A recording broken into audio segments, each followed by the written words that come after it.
Welcome to Called to Homeschool with your host, Meg Thomas. I am a mother of 7 with 5 homeschool graduates. Each week, we'll talk about real life homeschool, mindset shifts, and practical tools you can use in your home. Because homeschooling isn't just about school, it's about restoring the family. Friends, welcome to Called to Homeschool with a very, very special episode. I am so excited to have this guest on today. We have Mandy Davis on today.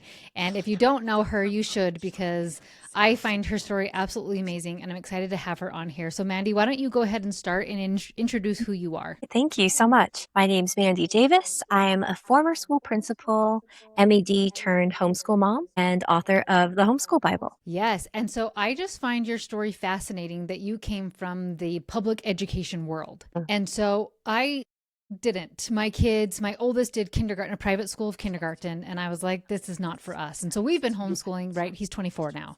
So for a really long time, but I love your perspective of actually being in the public school model. So tell me a little bit about some of the things you saw, some of the concerns you saw, and one of the reasons why you left and you're seeing other families leave as well. Sure. It really started back from my own public school experience. I would say if you looked on paper, I was the dream student, but it wasn't a dream for me. I went through a lot of struggles with bullying. I went through struggles even with anxiety when it came down to education feeling like performance. And if I wasn't getting that A plus, it ruined me. I knew that I wanted to get into education and hopefully create an environment for all children to learn. And that was the goal, to have a positive experience where all children could learn. And right out of college at 22 and entering the classroom of 25 fifth graders, not yet a mom, and I will say that brought a whole different perspective in itself. I realized quickly that all of my goals and all of the care that I wanted to bring into this career that I've worked towards wasn't possible. And that was hard. I didn't want teaching just to be a job. I entered education to be there for the children. Looking back, it was a lot of wondering and thinking, maybe I'm not able to make change yet because I'm not an admin. I'm not in with policy. I'm not the rule maker. I'm just delivering because I was told no a lot. Just, I want to bring this into my classroom. No, we do this set curriculum. Okay, this set curriculum's really old though. So what if we use this book, but no, so just red tape everywhere. So I tried to get to a higher vantage point and got into admin. Eventually, and down the road, I was the principal at my girls' school, and I was still kept arm's length from their education. And that was just the line. I had even less control as a school principal. It was a really shiny, nice title on a door. I couldn't bring in policies, I couldn't make changes. Now at this point, 0 option of voice and curriculum choice. It was just, you are there to enforce the policies handed to you to your teachers and staff. And you are there to have the hard conversations with the parents that you might not believe in. And it was just too much. All the while I'm watching my girls go through this.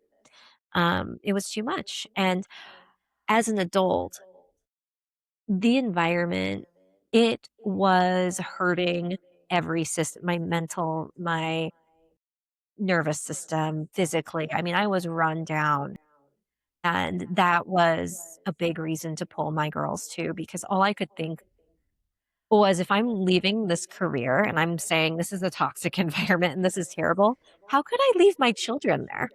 Right. So the same year that I left, I brought them with me. Wow. So how long have you been homeschooling then? So we've been homeschooling now since 2022. Okay, that's awesome. So that was a huge leap of faith right there for you Yeah. to just, but what I love about your story is that because I've seen people fight homeschoolers like, then get in and fix the system, but Mm. you literally were trying and at the highest capacity that one would think.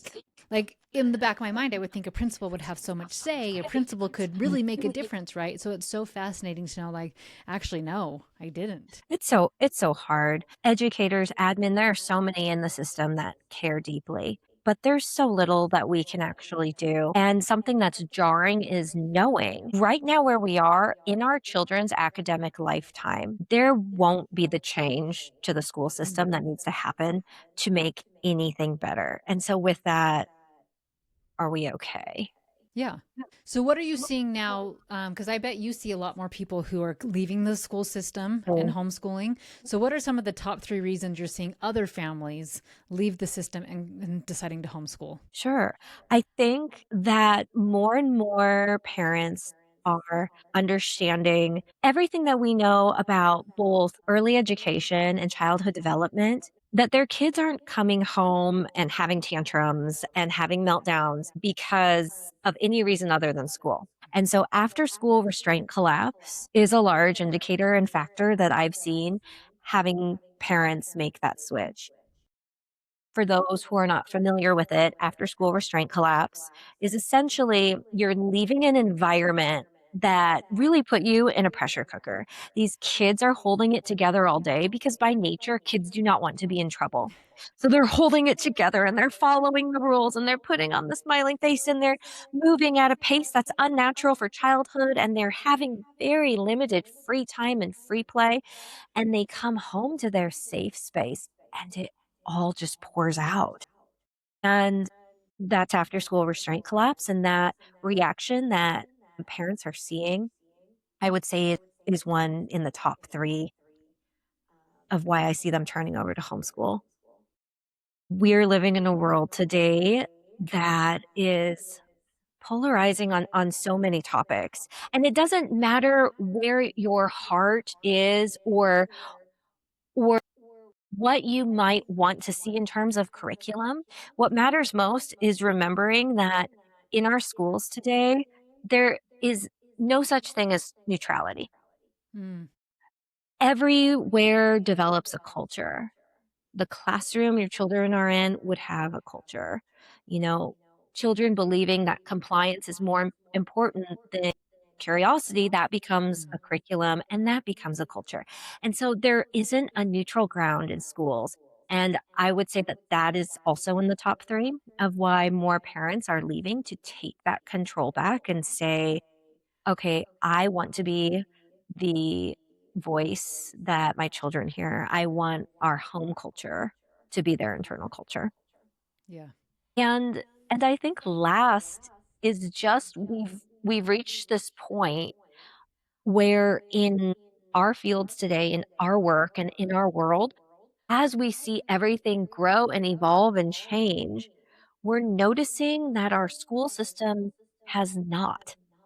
Mm, I always compare the school system and homeschool as though they're boats in the ocean. And for the school system, you have this huge cruise liner and it's just going along slowly. And if there's any pivot, it's very slow. And let me tell you, turning back is even harder to do. While when you're a homeschooler, you're in a speedboat. mm, And anything can happen in life, in our world. Anything can happen with parents' jobs, with family needs, and you just pivot along. You want to try a new curriculum? Sure. You don't like it? Move it along. And it comes with current events too.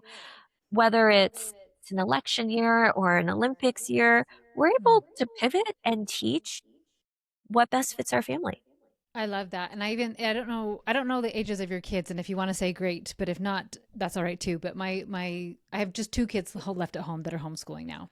And so one's 14, almost 15. And it's been interesting how much pivoting we've done throughout this year because it's been this, and a lot of my kids do this around high school type age where they're ready for much more meatier topics, maybe less of mom, maybe online classes, a co op, something like that. And so we've pivoted almost every month of trying to just navigate this right curriculum for him. Mm. And so I love that he's not just like, hey, sorry, you don't have any other choice. But instead it's like, hey, do you want to read the Odyssey? And he's like, yeah, sure, I'll read the Odyssey. But I don't want to like do a deep book discussion with you. I just want to read it and narrate it. And I was like, great. Do you want to read some Greek? Yes, I will learn some Greek. Right. And so it's been so interesting as we've dabbled and tried with different things. I love that analogy of the speedboat because like that's Oh, what I'm always doing is this works for us right now. Maybe it will next week. Maybe it won't. And we'll just pivot again. I love that. Yes, absolutely.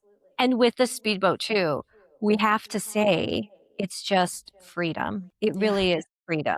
And, when we began homeschooling, we took advantage of every freedom we could, whether that was just gaining control of our schedule back or Yes. taking a trip mid-year or not having to follow such a strict schedule. I didn't realize how much of my life the school system was really having a holdover until we left. And I always say this on my platforms, but I would argue that homeschool parents actually have less of a task on their back managing their children's schooling than a parent who needs to manage the school system has. Because when you add in all of the homework and the required driving times and the required everything, the book list that's required and everything, it really becomes, as a former public and private school parent myself, I didn't realize till later, but I was almost like a night homeschooler.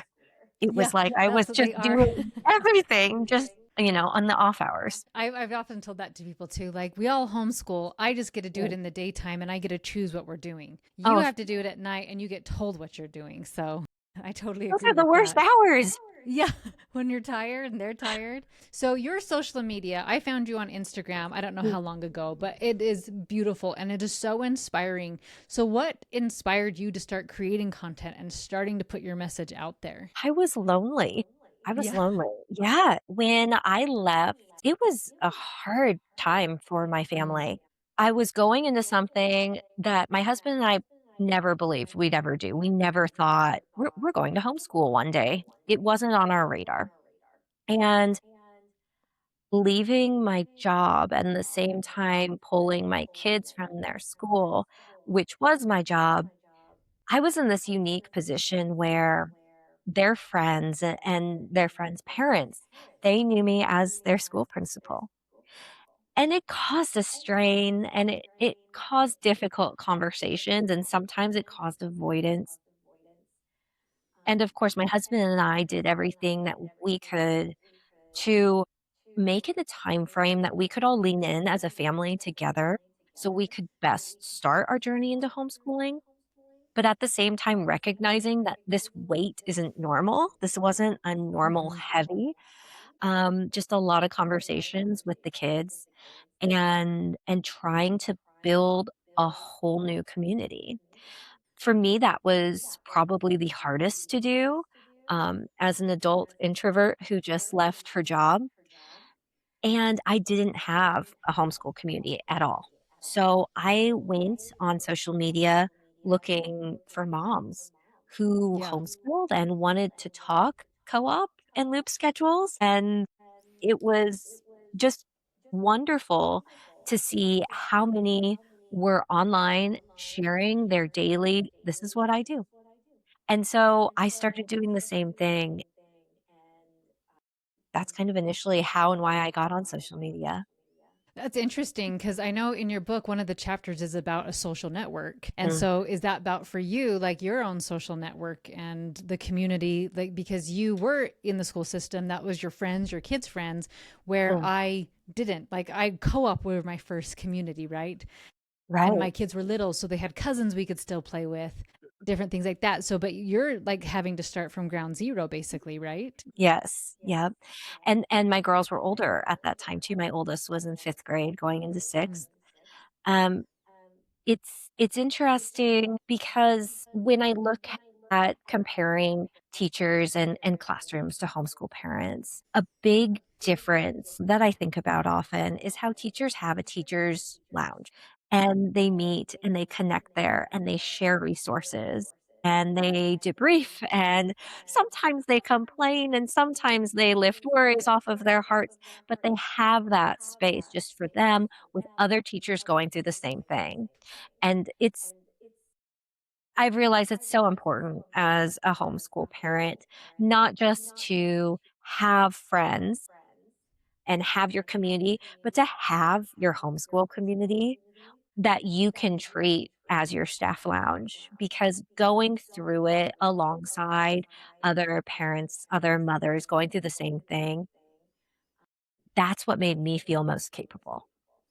That's interesting. So, this is actually just something I was curious about because you are coming in to homeschooling with a master's, right, in education. Yes. And so, do people say, "Well, no wonder you can do it because you were a teacher, you have this degree." So, what do you say to people like myself who don't have a college degree, of like just anybody that you're connecting with of what do you say to those people who want to homeschool? I do hear that all the time, and in fact, from people that disagree with me on my platform often. "Well, of course you homeschool, you have the degree." But man, it was hard. It was so hard. I don't have a degree in homeschooling. My degree is for a classroom, and I'm constantly sharing, you don't need a classroom degree to know your child. And Yeah. it's just night and day, and so the deschooling period that I had to go through, I had to unlearn so much, and that also I try to remind moms coming into homeschooling, your first year will by far be the hardest, and Mhm. it'll ease out from there, because the first year is where you gain all of your confidence Right. in what you're doing, in your approach.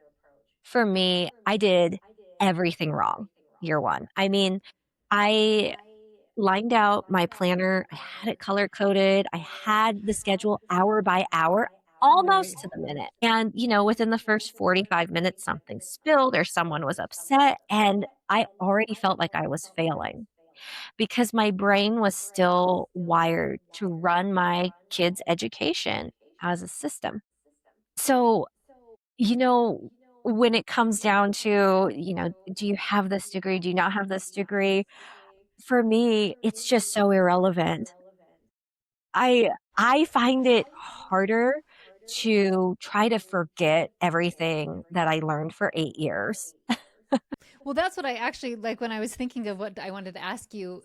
I actually wrote, was it helpful or no? Because I was wondering if, like, having this degree actually then you had to unlearn it. So, like, I don't know, like cooking something wrong, but it's so second nature to you that all of a sudden now you have to really consciously think, no, I don't need every hour scheduled. We don't need bells or we don't need this. So I actually wondered if it having an education degree and being in the education system almost gave you a little bit of a harder hump to go over before you started. Yes. Oh, 100%. And my oldest is also 14, and Okay. she will, to this day, call me out on it. She'll say, "You sound like a teacher. You sound like a teacher," you know? It's hard. It's very hard to unlearn the systemic wiring. Yeah, I think so. It's interesting because my husband actually, he's very book smart, right? And so he didn't love school, but he could pass it very easily. And I don't know what's the nicest word to say, a hooligan, a free spirit. I don't know what's like the nicest way to say it, but like, what's the minimum I could do and still graduate? And so when we were starting, to me, it was like, this is broken. This doesn't work. I I'm not going to even do touch this. So it's just interesting hearing people's backgrounds and perspectives of different things we have to unlearn. And then there was things I had to learn that maybe I didn't have those humps, but I had other obstacles that I had to overcome, right? Oh, absolutely. And everyone's kids are different and the number Yeah. of kids, and that's just the beautiful thing. If you can know your child and pour into them, you're going to be successful as a homeschool parent. Yes. And so I am curious though. So we talked about some of the biggest surprises, but I know like you talk about how curriculum is not the most important part of homeschooling, which I agree 100%. So, like, what were some of the other big surprises once you brought the kids home and you started homeschooling? How fast it went. Oh, And again, I did everything wrong in the beginning. So we would get through their formal learning in our first year in 90 minutes. And I panicked. I'm like, what are we going to do with the rest of the day? I guess we're going to move ahead.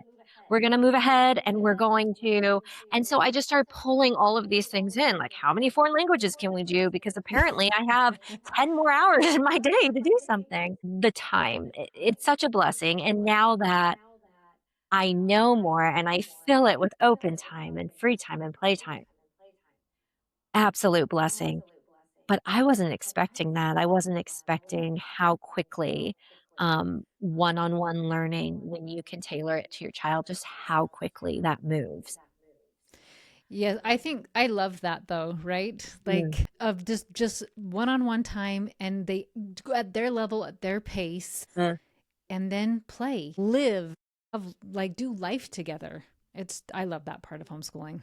Yes, yes, and I think of it in comparison to the classroom in 2 ways. First, kids in a classroom are typically receiving less than a commercial break worth of one-on-one time. And second, when it comes to actual instructional direct learning, the formal learning, in their 7+ hour day, they're receiving on average 2.5 hours. And so when there's major pushback on homeschoolers, you're not doing enough. There's no way you do it in this short amount of time. It's like, well, let's actually break down the realities of a school day. And I think at that point, it makes a little bit, unfortunately, more sense. Yeah. I've heard that from other teachers too. So something else that I love that you talk a lot about on your platform is socialization and how homeschooling that one of the misconceptions is that homeschooling is going to be your kids are going to be isolated, they're not going to have any friends, but that you talk about building healthy socialization. So talk to Mm. me a little bit about that. Sure. It's funny that homeschoolers will always be asked, "What are you doing to socialize? Aren't you worried about socialization?" I've just gotten to the point where if the person asking me also has children, I just turn the question around. Well, what are you doing for socialization? Because if you're assuming that sitting around peers the same age is healthy socialization, this is where we are gravely mistaken. So every parent, no matter their educational choice, is responsible for healthy socialization, teaching, modeling, and providing opportunities. And it looks different for every family. We're heavily involved at our church. My oldest has time to work and to volunteer. We've always been a family that limits activities because we also very, very much value our family time. And so it's one activity, per season, or one sport, and then one music or art total. So we're not getting too bogged down. But the healthy socialization piece to me, having my children both be able to interact with people of all ages throughout the day and around trusted adults to learn healthy socialization and see it modeled, to me, is everything. Because in the classroom, in the so-called rite of passage socialization model, we really have children learning what socialization looks like through other children, because you're looking at 1 to 25. And on playground, it's even harder because 'cause they're all the actual time that they would have to socialize. First of all, that time's becoming more and more limited, but also that one teacher cannot be everywhere and in every conversation. So what's actually happening? And of course, I go back to my own public school experience where I was bullied. And at the time, I wouldn't have even called it bullying because I didn't know that's what it was. I wasn't taught yet that this shouldn't be happening. And for a very long time, I just thought kids are mean. And Yeah. I blamed the kids. As I got older, as I got to high school, I really started asking, where were all the adults? And I think that kids still experience that in schools today, and it's heartbreaking. Yeah, it's interesting. So one of my sons owns a gym and he teaches a PE class in the daytime for homeschoolers and then a PE class in the afternoons for kids in regular school. And there's a physical therapist there and he goes, "It is a night and day difference. It is insane that the homeschooler kids," he goes, "they're almost little adults. Like they know how to interact and they know how to and not that they're just all prim and proper all the time and not acting like kids and being silly, but he goes, but they understand limits and they understand boundaries." And then he goes, and then the other class, it's just chaos because there are no limits. And it is like the blind leading the blind when you think of the other 12-year-olds can really teach socialization to other 12-year-olds, right? It's such a Which was funny concept. Yeah, go it's ahead. just also learned. It's like, my older sibling learned this from a peer of his, and so I'm teaching you, and it's it's scary. It's just it's something that unfortunately our schools don't have the time to address. Yeah. And again, it won't be addressed if you currently have a child of school age, it will not be addressed in their academic lifetime. And what have you seen? Because now you have teens. So, how have you seen like being able to teach them these skills as they've entered in the teen years? How has that affected them? Oh gosh, I love the teen years. This has just been such a precious stage. And anyone close to entering, just all the hours you've put in the little years, you just see the payoff in the teen years. I wasn't expecting that. And it was beautiful. My goal has for socialization and for how we model our homeschool is always bringing my kids into autonomy and independence. And so my teen Mhm. now is much more independent in her learning. I'll check in, but far beyond the cute manipulatives and mom setting up the lesson and the morning menu. And socialization is very similar. We're getting past the mom needs to model, set example, and organize, and much more towards, okay, I've interacted with, I mean, she's interacted worldwide with Yeah. myriad of ages. And so at this point, just being able to see how she takes that out with her, whether, she's going to volunteer or going to an activity has just been amazing. And my teen this year started hybriding. So she will go up Mhm. to our local high school for choir, and she participates in their select show choir. And so it's another shift in dynamic for us. And it's it's interesting for me as mom to see just the reaction of others to her maturity level and how it's different. Yeah. No, I love it. I don't know if you know, I have 7 kids. And Yes. so 5 of them are adults now, right? And so just being in this whole process, I love I hope you just are all loving Mandy as much as I am because I just love her message and your ability to express yourself. So you talked a little bit about, and a lot of homeschoolers get this question is like, what about college? Will Mm. your kid be ready for college? And so what do you have to say about that? And what is your perspective about college and homeschoolers? You're going to be ready. If college is on your radar, you're going to be ready. 2 months ago, I sat in on an Ivy League panel, and they were just going through, from an admissions and educator standpoint, what's shifted since COVID. and what they're now looking for, both with applications and the decline of some requirements with the ACT, SAT. I could have taken the whole thing verbatim, and then written the word homeschooler next to it as the definition.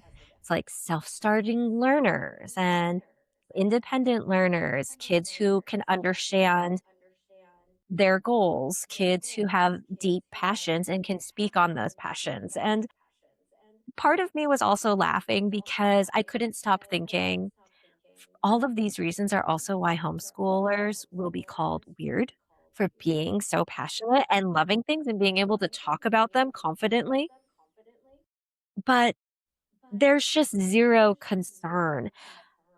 I know that there's mixed feelings on how homeschooling's managed state by state, depending on the state that you're living in. But when it comes to college acceptance, this is where every state can shine through those legal requirements, because if you've met them, you've met them. And other than the application process that every applicant will go through, there is no roadblock. Yeah, that's what I'm seeing too. And it's interesting with my adult kids that some of them have picked college. One of them is like, meh, I'm really good. One of them got her associates and she was like, that's plenty for me. And so they're all figuring it out. But now I have a kid who's like, I think I want to try Ivy school. And so guess what she did? She Googled it. She looked up the requirements and said, great, I'll get all of these done. And so it's just so fascinating that's like, hey, I actually do want to go to an Ivy League school or at least apply. Right. And so I just think they've learned how to figure things out along the way. So if college is something, I totally agree. Like they'll figure it out. They'll figure out how to get Right. in or even a way around it to get in, right? Mhm. Yes. And as mom or dad, you'll help them too. Yeah. If you sat down and figured out how to homeschool, you're telling me you won't sit down and figure out how to get them into college? It's Yeah. just the next step. Yeah. Yeah. So Mandy wrote a very, very beautiful book. I appreciate beautiful books. I don't know if you love them too, but it is the Homeschool Bible. And I think that is such a fitting name, right? Because I got to look through a bunch of it. And I'm not kidding when I say it is beautiful. Like the pages and the illustrations and just even the cover is lovely. Just even if you want it as decoration, but you really should open it up. But you have some really great perspectives in there. I think, especially coming from the education mindset and even like your legal foundations and some of these things. But tell me about like why you created this book and what is your goal and hope with it? I had so many books when I first started that were a lot of beautiful feelings and a lot of beautiful encouragement. I just wanted to open something that told me everything. And I wanted to be able to come back to it over and over again. And so I wrote it and I wanted to make it beautiful. I wanted to be something that families want to leave out and grab for it. I included a glossary full of terms that I remember I would hop on, social media and read something and think, what is a block versus a loop schedule? What is that? And so I don't even know what that is. I want to include all of that in the back and just every chapter through transitioning them on to work or college or next steps post homeschooling. And I want this to be something that parents and grandparents can reach for and talk about and hopefully just really connect their hearts to.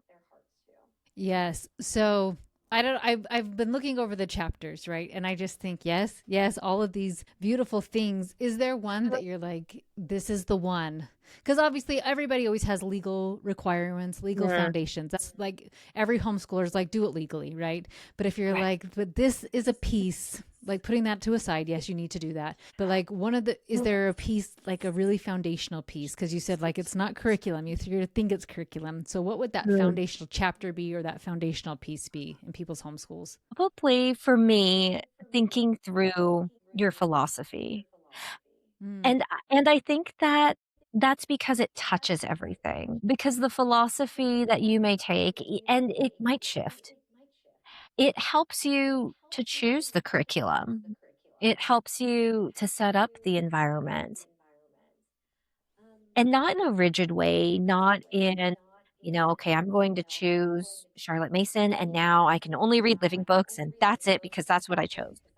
But more so finding what it is you're looking for to get out of homeschooling, what you really want to pull out, what you want your children to pull out.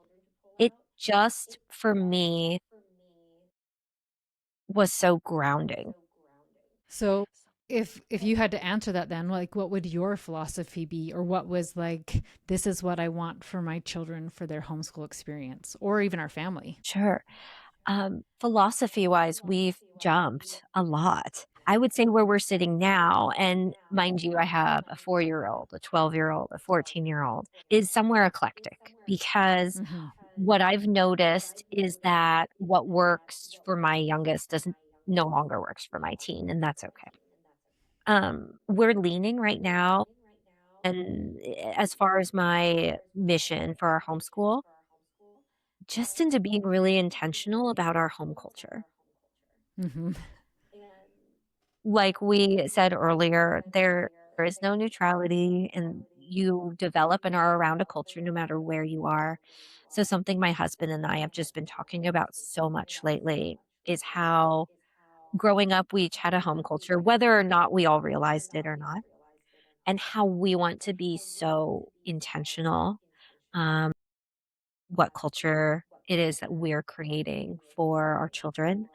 Um, and how homeschooling builds upon that in in legacy making, in the traditions and thoughts and environment that our children will bring into their own homes. Oh, so beautiful. Yes, I'm so excited to see, like, for my own children, just because I do have so many older ones and I'm a grandma now, right? And so just like seeing some of the things that we did, seeing it passed on, these generation things, and that it Yes, excites me as well. So tell me a little bit about what's next for you. Where can people find your book? All the good sure. things. My book is coming out. You can pre-order it today, Amazon, Books a Million, Barnes& and Noble, everywhere. It comes out April 7th alongside the Parent Planner. And so the Homeschool Bible is the foundational resource that you can come back to. The Parent Planner is for people like me who love journaling and writing it all down. It takes you chapter by chapter so you can build your plan. And both come out April 7th. Next for me is just this summer, I'm going to be keynoting at Northern California Homeschool Convention, and hopefully a handful of others. I have more books coming out with Harvest House Publishers in the future here, and hopefully just really practicing what I preach and slowing down and enjoying these homeschool years with my family. Oh, that's awesome. I am Yeah, curious. One last question. I'll let you go. I could sure. sit and chat with you all day. I really think I could. But how do you manage working then while homeschooling? What does that look like for you? I actually this is exciting. I hope that I can share it, but I actually have a third book on the way that's more so aimed for moms, and it addresses this very specifically. It's easier than I thought it would be, to do Hmm. both, to work and to homeschool, but getting to that place of easy was really accepting that I can't do everything. And for me, that was just looking at what are my non negotiables? What are the things for work I have to do every day? What in our homeschool do we have to do every day? And then just creating a schedule and flow around it and being really forgiving and graceful in knowing this might not look like anyone else's schedule, and that's okay if it flows and if it works for our family. And for our family, a lot of it is partnership alongside my husband. That is Yeah. beautiful. Okay. And then let people know, what is your social media handle? Because I love your social media Oh, page. yes, thank you. I'm Home Built Education, and you can also find me at the homeschoolbible.com and homebuilteducation.com. Okay. Thank you so much, Mandy. Please go and check out this Thank book. you. It's amazing. So Everyone have a great day and go and check out the book. Thanks, Mandy. Thank you so much, Meg. Thanks so much for listening to Call to Homeschool. If today's episode was helpful, the best way you can support the show is by leaving a rating or review on Apple Podcasts or Spotify. It helps more homeschool moms find this work, and I appreciate it so much.